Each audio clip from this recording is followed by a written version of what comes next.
Remain seated, please. Permanecer sentados, por favor. So a few months ago, while I was working on the autism video, a few of my mutuals started posting about how Illymation had allegedly used her platform to bully someone for criticizing one of her videos. And of course, my immediate thought was, the heck? Illy is one of the most kind, compassionate, and genuine creators on YouTube. That absolutely doesn't sound like something she would ever do. And after looking into it for about 30 seconds, I realized that, as I suspected, Illy's video about her struggles with weight loss got picked up by an outrage bait content farm channel, and she got hit with a whole bunch of targeted harassment from their followers. I'm not gonna name them because honestly, I have given them more oxygen than they deserve already. This guy sucks and deserves nothing but the worst. Do I think he deserves to lose his platform? Yeah, actually. But his channel gets tons of views, so of course nothing's gonna happen. Just look at what happened with Sniper Wolf stalking Jack's films.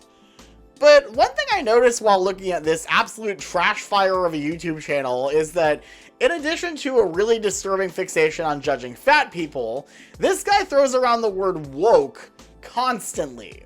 Woke YouTubers trying to deplatform me, how woke channels are radicalizing people, the consequences of woke parenting, woke people don't know how to do research, why woke people don't know anything. And this has gotten to the point where the word just doesn't mean anything anymore. It's like how people used to use the word gay as an insult or just to say that something was lame. So, before we get any further, sort of like in my video about filler episodes, I think a definition is in order. According to Wikipedia, woke is a political slang adjective derived from African American Vernacular English, AAVE, originally meaning alertness to racial prejudice and discrimination. Beginning in the 2010s, it came to encompass a broader awareness of social inequalities, such as racial injustice, sexism, and denial of LGBTQ+ rights. If you're unfamiliar with this channel, and you take a look at the kinds of videos I've been making over the past year, the first thing you'll notice is that I focus pretty much entirely on animation. Mostly Disney, although I've branched out and covered some other stuff too. But after that, you'll notice that a lot of my most popular videos have been talking about how cartoons handle representation in sensitive subjects. I've done videos about how cartoons have handled cultural rep, menstruation, ADHD and autism, and I even did a video about inherited prejudice. And I didn't put a disclaimer at the beginning of the video, but if you clicked on this video and are furiously typing a nasty comment about how everything is just woke garbage these days, just know that this is my video and I moderate the comments to keep them respectful. So thanks for the AdSense and the boost in the algorithm. But to the question of why there's more of an emphasis on representation now, as I've stated previously, it's just really cool to see somebody who looks like you on TV or in a movie. It's especially beneficial for kids to see characters that look like them be successful, kind, vulnerable, confident, and able to be who they are. I also think most people just want to learn about other countries and cultures in the first place. That's why World's Fairs were so popular prior to the internet age. Not to say that these were perfect, because they could lean pretty hard into exoticism, where white middle-class American suburbia is seen as the default, and everything else is wild and mysterious. But when things are presented authentically with people from those places, it can be an amazing learning experience. At my high school, everyone's two favorite days of the year were the Storm 101 Carnival, which, was a literal carnival, and Multicultural Day. Everyone made presentation boards about different countries, brought food to try, and there was a whole show where students showcased music and dance from around the world. It was amazing! And of course, that's also something I really love about Epcot. Disney has people come from all over the world to work at Epcot, and that really helps the authenticity of everything at World Showcase. And it's so cool to have the opportunity to work with people from all over the world. And speaking of the parks, the other reason why I wanted to make this video is because Tiana's Bayou Adventure is just about to open. There's a pretty obvious divide between people who actually rode it and enjoyed it, and people who made up their minds 4 years ago and watched a crappy POV. My friend Tony Goldmark already did an excellent video discussing the change back in 2020, and I don't really have anything to add to what he said. Look, no matter how it's themed, Splash Mountain absolutely fulfills its purpose as a great flume ride with a killer drop at the end. If all you want to do is get wet, look no further. But thematically, even without Remus in it, the Song of the South theming has always given it kind of a vaguely unsettling, subtextual, slightly diet racist vibe about it.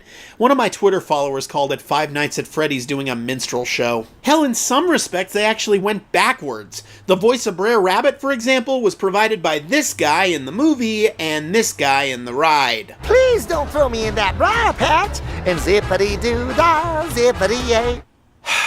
Wacko, I love you, man, but I'm pretty firmly hashtag Team Princess and the Frog on this one. This isn't the first big change they've made to make the parks more inclusive either. They updated the Jungle Cruise to remove offensive stereotypes and bring more of the focus back towards the ride's own world building. And I think that actually made the ride better.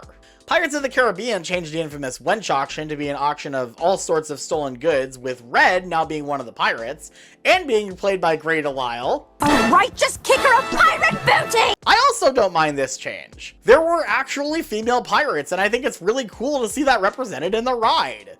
The dialogue is a little clunky, but I still prefer that to hearing every single pirate in the ride talk about Jack Sparrow. Theme park attractions are a unique art form because you're required to travel to a specific location to experience them, but they'll be largely the same experience for everyone, much like a film. But where films can only ever be products of their time, theme park attractions have to maintain relevance to modern audiences, because the park has to decide whether to put the money into maintaining the existing attraction or put the money into replacing it with something more modern. But whenever I post something about representation in media, I'll get the inevitable comments to the effect of, representation isn't important, the writer should just focus on writing good characters. But like, they are. And that authentic representation is a part of that. Having these kinds of cultural backgrounds helps create more layered and interesting characters. Sometimes that comes from the creator's lived experience. Amphibia was based on Matt Brawley's summer spent in Thailand. Other times it comes from casting. Once Ashley Birch was cast to play Molly in The Ghost and Molly McGee, they made Molly be half Thai and half Irish. And sometimes it is something that's just sought out. June was developed because they wanted to have an autistic character in the show. Oh, and really quick on the subject of June Chen plushies are available for pre-order! They're made by our lovely friend Externally Dead, who made the awesome Molly plushie you guys have probably seen either on the background of my set or in photos where I've taken her various places. So we're so excited to have the June one. All the proceeds are going to the ASAN, the Autistic Self-Advocacy Network. They're amazing. I'm so excited to get mine. I can't wait. Go pre-order them. They're at externallydead.com/June. Yeah, go get yours. Back to the video. But I think regardless of what direction the representation comes from, the most important thing is that it should all feel natural. Moon Girl is such a great example of this, because the whole show feels like a love letter to New York City, specifically the Lower East Side of Manhattan. And they've done episodes about topics like gentrification and black hair. Come on, Pumpkin. It's beautified! It's fancified! It's gentrified. This isn't your home improvement show. If you want to live here, you can't just change everything. People tend to criticize what they don't understand, so they tell us our natural hair is sloppy, unkept, unprofessional, or even ugly. But they're wrong. Our hair is versatile, textured, beautiful, political, powerful, bold. It reflects our culture, who we are, and what we've been through. And the new Fairly Odd Parents also did an episode about black hair, which was kind of similar to the Moon Girl episode. Can you ever forgive me? Of course I can. You're my best friend. I love being a part of you. Through thick and thin. The key is that it should feel authentic and not like a stereotype like what you'd see in shows like Jessie or The Sweet Life on Deck or pretty much any kids live action sitcom. Not to say animation is immune to this. I have to admit that Baljeet from Phineas and Ferb definitely plays into some stereotypes, although I don't think it's ever as egregious as what they did to Ravi. I also think it's insane when people complain about something like the Proud Family reboot being ruined by wokeness, which to me is like complaining that they ruined the Purge series by making it political. It was always political! While there's a lot about the character dynamics that I'm not a fan of, and they've definitely made mistakes, I still have to commend them for their ability to tackle a lot of sensitive subjects in a show ostensibly made for kids. Still surrounded by these walls on the first Jubilee has me feeling that I'll never be seen. In the dead of the night, just for us few. We exchange melodies in hope that our future ensues. To give us life beyond these invisible bricks, one after another, our freedom exists. Woke, to me, is little more than just having empathy for other people. It's about letting people's voices be heard, lifting them up, recognizing past struggles and trauma, celebrating cultures and traditions, and keeping them alive. And being able to see yourself represented in media is a powerful thing.